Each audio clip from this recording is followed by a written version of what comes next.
Good evening money persons, welcome to daily money show number 447. ఈ రోజు daily money షోలో మన ఫైనాన్స్ మినిస్టర్ అన్ని బ్యాంక్స్ తోని ఒక మీటింగ్ అరేంజ్ చేశారు. ఈ మీటింగ్ లోని ఒక ఇంపార్టెంట్ డిస్కషన్ చేయబోతున్నట్టుగా అప్డేట్స్ వస్తున్నాయి. దాని రిలేటెడ్ గా ఉన్నటువంటి న్యూస్ అప్డేట్ గురించి డిస్కస్ చేసుకుందాం. అండ్ దాంతో పాటు మార్కెట్ లో ఉన్న ఇంపార్టెంట్ అప్డేట్స్ అన్నిటిని క్విక్ గా డిస్కస్ చేసేద్దాం.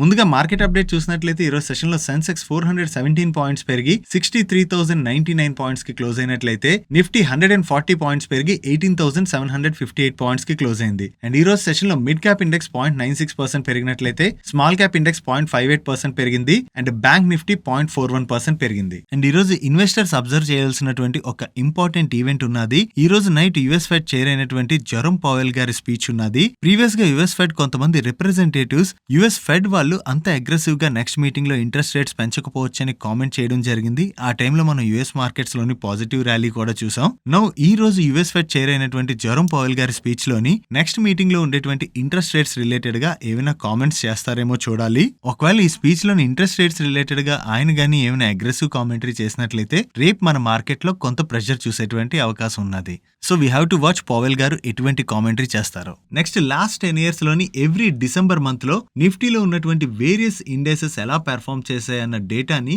మనీ కంట్రోల్ వాళ్ళ ఇమేజ్ లో పబ్లిష్ చేశారు. అండ్ లాస్ట్ 10 years లోని డిసెంబర్ మంత్ లో నిఫ్టీ 50 యావరేజ్ గా 1.2% రిటర్న్స్ డెలివర్ చేసింది. ఓన్లీ 3 years లో మాత్రమే నిఫ్టీ 50 నెగిటివ్ రిటర్న్స్ డెలివర్ చేయడం జరిగింది. అండ్ రిమైనింగ్ 7 years లోని పాజిటివ్ రిటర్న్స్ డెలివర్ చేసింది. ఈసారి డిసెంబర్ మంత్ లోని నిఫ్టీ ఎలా పెర్ఫార్మ్ చేస్తుందో మనం చూడాలి. నెక్స్ట్ మన ఫైనాన్స్ మినిస్టర్ నిర్మలా సీతారామన్ గారు ఆల్ పిఎస్యు బ్యాంక్ సిఇఓస్ తో పాటుగా 6 ప్రైవేట్ సెక్టర్ బ్యాంక్ సిఇఓస్ ని కూడా డిసెంబర్ 5th రోజున మీట్ అవబోతున్నట్లుగా ఒక న్యూస్ అప్డేట్ వస్తుంది. ఈ మీటింగ్ యొక్క మెయిన్ ఎజెండా ఏంటంటే క్రాస్ బోర్డర్ ట్రేడ్, అంటే మన కంట్రీకి అండ్ అదర్ కంట్రీకి మధ్యన ఏవైతే ట్రాన్సాక్షన్స్ జరుగుతుంటాయో ఐదర్ ఇంపోర్ట్స్ అవ్వచ్చు, ఎక్స్పోర్ట్స్ అవ్వచ్చు, ఈ ట్రాన్సాక్షన్స్ కి ఇప్పటి వరకు కూడా మనం యుఎస్ డాలర్ ద్వారానే చేస్తున్నాం. కానీ ఈ ట్రాన్సాక్షన్స్ ఇప్పటి నుంచి యుఎస్ డాలర్ లో కాకుండా ఇండియన్ రూపీలో చేయడానికి ఉన్నటువంటి పాసిబిలిటీస్ ని డిస్కస్ చేయడానికి ఈ మీటింగ్ అరేంజ్ చేసినట్టుగా ఒక న్యూస్ అప్డేట్ వచ్చింది. యాక్చువల్లీ మీకు గుర్తున్నట్లయితే మన ఆర్బీఐ యుఏఈ సెంట్రల్ బ్యాంక్ తోని లోకల్ కరెన్సీస్ లో ట్రాన్సాక్షన్ చేసుకునే పాసిబిలిటీస్ రిలేటెడ్ గా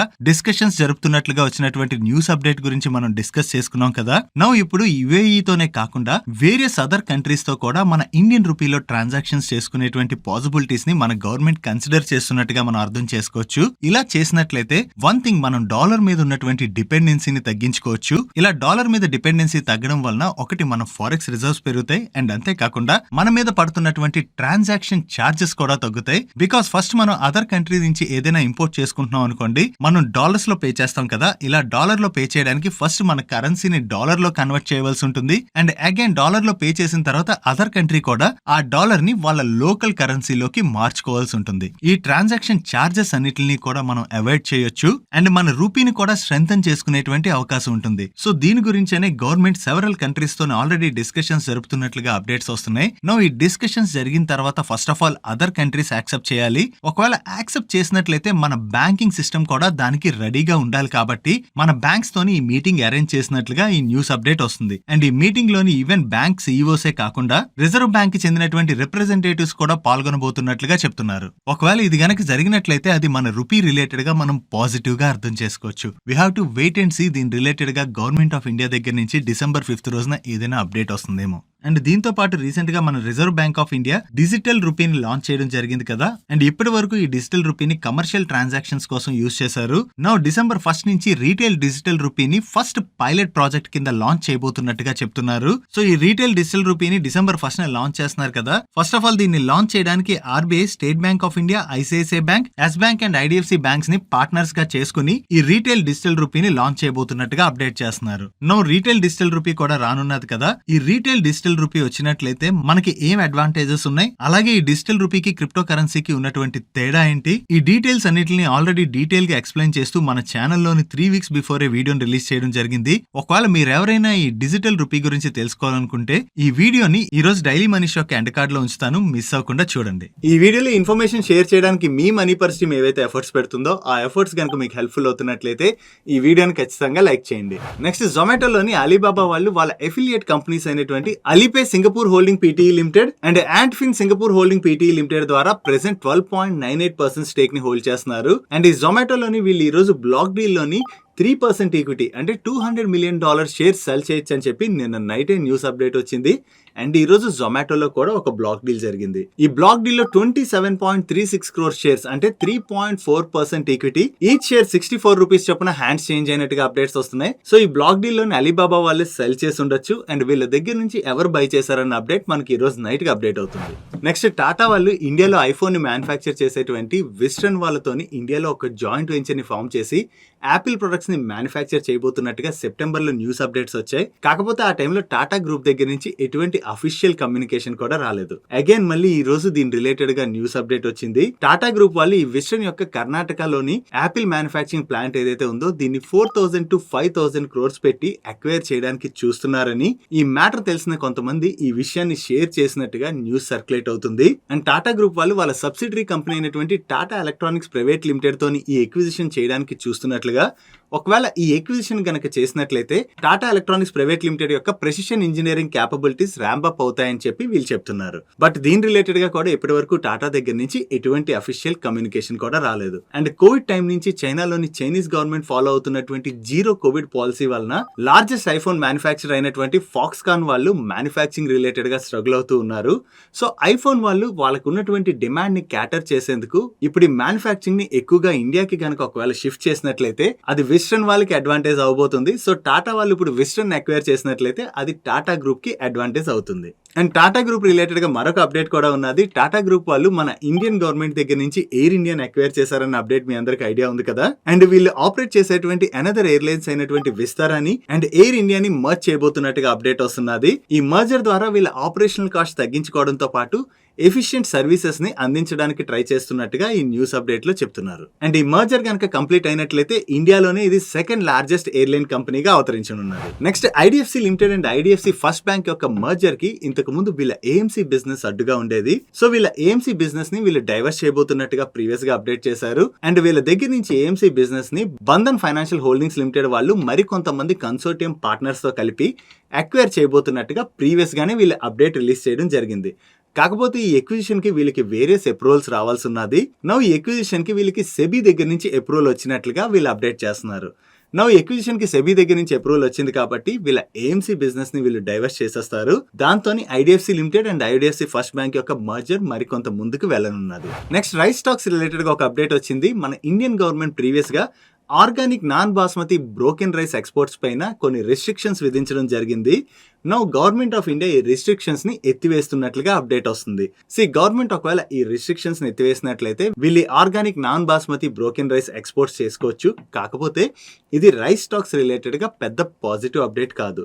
బికాస్ మన కంట్రీ నుంచి ఎక్కువగా బాస్మతి రైస్ ఎక్స్పోర్ట్స్ జరుగుతుంటాయి. నెక్స్ట్ ఈ రోజు సెషన్ లో most of the cement stocks లోని ఒక్కసారి పాజిటివ్ మూమెంటం కనపడింది కదా. దీనికి ఒక రీజన్ ఈ సిమెంట్ స్టాక్స్ పైన యాంటిక్ వాళ్ళు ఒక డేటాను రిలీజ్ చేశారు. నవంబర్ మంత్ లోని సిమెంట్ సేల్స్ 25% పెరగచ్చని అండ్ అక్టోబర్ నవంబర్ మంత్ లోని India wise cement prices average గా 5 to 6% పెరిగాయని, అదే క్వార్టర్ ఆన్ క్వార్టర్ బేసిస్ లో చూస్తే 3% వరకు సిమెంట్ ప్రైసులు పెరిగాయని చెప్తున్నారు. అండ్ అంతేకాకుండా పెట్కోక్ అండ్ కోల్ ప్రైస్లు వాటి పీక్ ప్రైస్ నుంచి షార్ప్ గా తగ్గాయి. దీని వలన వీళ్ళ రా మెటీరియల్ కాస్ట్ తగ్గుతుంది కాబట్టి వీళ్ళ మార్జిన్స్ కూడా ఇంప్రూవ్ అయ్యేటువంటి అవకాశం ఉన్నదని చెప్పి వీళ్ళ రిపోర్ట్ లో చెప్తున్నారు. అండ్ వీటితో పాటుగా రేపటి నుంచి సిమెంట్ ప్రైసులు పెరిగేటువంటి అవకాశం ఉన్నట్లుగా వేరియస్ న్యూస్ అప్డేట్స్ వస్తున్నాయి. సో ఇవన్నిటితోని ఒక్కసారి సెకండ్ హాఫ్ లో ఈ రోజు సిమెంట్ స్టాక్స్ లోని పాజిటివ్ మూమెంటం కనపడింది. నెక్స్ట్ ఈ రోజు సెషన్ లో వరుణ్ బెవరేజ్ స్టాక్ లోని ఒక లార్జ్ ట్రేడ్ జరిగింది. ఈ లార్జ్ ట్రేడ్ లోని 24.32 lakh షేర్స్ అంటే 287.87 crores worth shares hands change అయినట్లుగా అప్డేట్స్ వస్తున్నాయి. ఈ లార్జ్ ట్రేడ్ లోని ఈచ్ షేర్ 1198 రూపీస్ చొప్పున హ్యాండ్స్ చేంజ్ అయ్యాయి. ఈ బ్లాక్ డీల్ జరగడంతో ఈ రోజు సెషన్ లో వరుణ్ బెవరేజ్ స్టాక్ 14% పైనే పెరిగింది.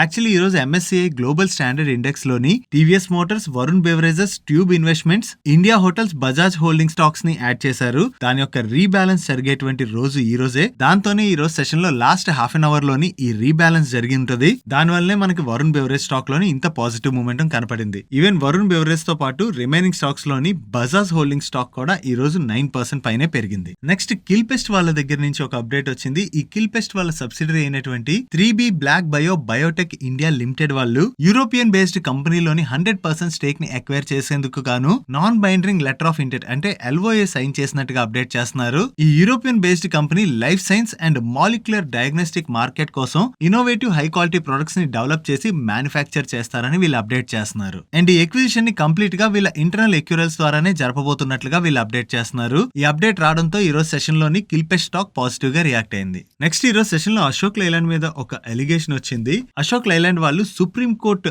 ఆర్డర్ కి అగైనిస్ట్ గా BS3 వెహికల్స్ ని 2 కంపెనీస్ కి డిస్కౌంట్ ప్రైస్ లో అమ్మినట్లుగా, దీని వలన అశోక్ లైలాండ్ పైన ఈడీ వాళ్ళు సెర్చ్ ఆపరేషన్స్ కండక్ట్ చేస్తున్నట్టుగా న్యూస్ అప్డేట్ సర్క్యులేట్ అయింది. యాక్చువల్లీ సుప్రీం కోర్టు ఈ BS3 వెహికల్స్ ని సెల్ చేయకూడదని ప్రీవియస్ గా ఆర్డర్ చేయడం జరిగింది. నో వీళ్ళు ఈ వెహికల్స్ ని డిస్కౌంట్ ప్రైస్ లో సెల్ చేయడంతో ఈడీ ఇన్వెస్టిగేషన్ జరుపుతుందని ఈ న్యూస్ అప్డేట్ లో సారాంశం. దీని రిలేటెడ్ గా అశోక్ లైలాండ్ వాళ్ళు మీడియాతో మాట్లాడుతూ ఈ BS3 ఎలిగేషన్ రిలేటెడ్ గా ఈడీ ఇన్వెస్టిగేషన్ చేస్తుంది కదా, అది కంపెనీ మీద కాదని ఒక థర్డ్ పార్టీ స్క్రాప్ కస్టమర్ మీద జరుగుతుందని చెప్పి వీళ్ళ క్లారిఫికేషన్ ఇవ్వడం జరిగింది. నెక్స్ట్ అదానీ గ్రూప్ వాళ్ళు ఎన్డీటీవీని అక్వైర్ చేయడానికి ఎన్డీటీవీ యొక్క ప్రమోటర్ గ్రూప్ కంపెనీ అయినటువంటి RRPR హోల్డింగ్స్ ప్రైవేట్ లిమిటెడ్ ని అక్వైర్ చేయడం ద్వారా వాళ్ళు ఇండైరెక్ట్ గా ఎన్డీటీవీని అక్వైర్ చేసినట్టుగా అయింది. నవ్ ఈ ఎక్విజిషన్ జరిగింది కాబట్టి ఇప్పుడు RRPR హోల్డింగ్స్ ప్రైవేట్ లిమిటెడ్ లో ప్రీవియస్ గా ప్రమోటర్స్ గా ఉన్నటువంటి డాక్టర్ ప్రణయ్ రాయ్ గారు అండ్ మిసెస్ రాధికా రాయ్ గారు నవంబర్ 29 నుంచి వాళ్ళ పొజిషన్స్ కి రిజైన్ చేసినట్లుగా, అండ్ వీళ్ళ పొజిషన్స్ లోని mister Sudipta Bhattacharya, mister Sanjay Pugalia and mister Sendil గారిని డైరెక్టర్స్ గా అపాయింట్ చేసినట్టుగా అప్డేట్ చేస్తున్నారు. నవ్వు ఎన్డీటీవీ అదానీ గ్రూప్ వాళ్ళ ఎక్విజిషన్ ముందుకు వెళ్తుండడంతో వీళ్ళకి స్ట్రాంగ్ ప్రమోటర్ రాబోతున్నారు కాబట్టి ఎన్డీటీవీ స్టాక్ కంటిన్యూస్ గా పాజిటివ్ గా రియాక్ట్ అవుతుంది. నెక్స్ట్ అశోక బిల్డ్కాన్ వాళ్ళు NHAI వాళ్ళు ఫ్లోట్ చేసినటువంటి టెండర్ లో పార్టిసిపేట్ చేసి భారత్ మాలా పరియోజన స్కీమ్ లో భాగంగా ఈపీసీ మోడ్ లో కేరళలోని అరూర్ నుంచి తరువూర్ టెక్కు సెక్షన్ వరకు కూడా 4 లేన్ రోడ్ ని కన్స్ట్రక్ట్ చేసేందుకు గాను ఒక ప్రాజెక్ట్ ని విన్ అయినట్టుగా అప్డేట్ చేస్తున్నారు. ఈ ప్రాజెక్ట్ యొక్క కాస్ట్ 1668.50 crores. ఈ ఆర్డర్ వీళ్ళకి వచ్చిందన్న అప్డేట్ తో ఈ రోజు సెషన్ లో అశోక బిల్డ్కాన్ స్టాక్ పాజిటివ్ గా రియాక్ట్ అయింది.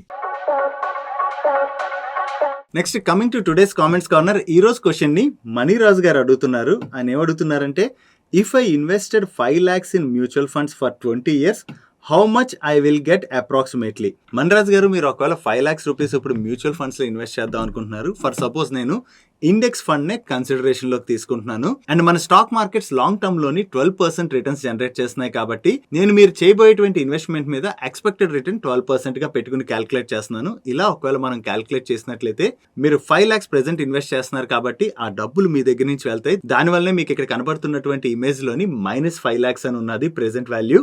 అండ్ దాన్ని 20 years పీరియడ్ పెట్టుకుని 12% రిటర్న్ కనుక క్యాలిక్యులేట్ చేసినట్లయితే 20 years తర్వాత మీ ఇన్వెస్టెడ్ వాల్యూ 48 lakhs రూపీస్ పైన పెరగనున్నది. ఒకవేళ ఈ డబ్బుల్ని మీరు కనుక ఇప్పుడు విత్డ్రా చేసినట్లయితే యాజ్ పర్ ప్రెసెంట్ ట్యాక్స్ ప్రకారం మనం చూస్తే ఆ 48 lakhs రూపీస్ లోని 5 lakhs rupees me invested value and 5 lakhs rupees తీసేస్తే మీకు 43 lakhs వస్తుంది కదా. ఈ 43 lakhs ప్రాఫిట్ పైన 1 lakh రూపీస్ వరకు మీకు లాంగ్ టర్మ్ క్యాపిటల్ గెయిన్స్ పైన ఎగ్జంప్షన్ దొరుకుతుంది. ఈ 1 lakh తీసిగా రిమైనింగ్ అమౌంట్ ఏదైతే ఉంటుందో దానిపైన మీరు 10% ట్యాక్స్ పే చేయవలసి ఉంటుంది. ఇది ప్రెసెంట్ ట్యాక్స్ రూల్స్ ప్రకారం. ఒకవేళ ఈ ట్యాక్స్ కనుక చేంజ్ అయినట్లయితే ఫ్యూచర్ లోని అప్పుడు ఏదైతే ట్యాక్స్ అప్లికేబుల్ ఉంటుందో ఆ ట్యాక్స్ ని మీరు పే చేయవలసి ఉంటుంది. I hope this clarified your query. And మీలో కూడా ఎవరికైనా ఏమైనా క్వశ్చన్స్ ఉన్నట్లయితే కింద కామెంట్ సెక్షన్ లో కామెంట్ చేయండి. మన నెక్స్ట్ డైలీ మనీ షోలో పిక్ చేసి ఆన్సర్ చేయడానికి ట్రై చేస్తాం. That's it for today's daily money show guys. ఈ రోజు డైలీ మనీ షోలో నేను షేర్ చేసిన ఇన్ఫర్మేషన్ మీకు నచ్చినట్లయితే ఈ వీడియోని లైక్ చేయండి. అండ్ ఈ video me friends and family members helpful అవుతుందంటే ఈ వీడియోని వాళ్ళకి షేర్ చేయండి. అండ్ మీరైతే ఫస్ట్ టైం మన మనీ పర్ ఛానల్కి వచ్చి ఛానల్ ఇంకా సబ్స్క్రైబ్ చేయలేనట్లయితే ఇక్కడ ఉన్న ఛానల్ లోగో మీద క్లిక్ చేసి ఛానల్ సబ్స్క్రైబ్ చేస్తూ పక్కన ఉన్న బెల్ ఐకాన్ లో ఆల్ నోటిఫికేషన్స్ యాక్టివేట్ చేసుకోండి. నేను చంద్రశేఖర్ పత్రి మరొక ఇంట్రెస్టింగ్ వీడియోతో కలుద్దాం. Good night.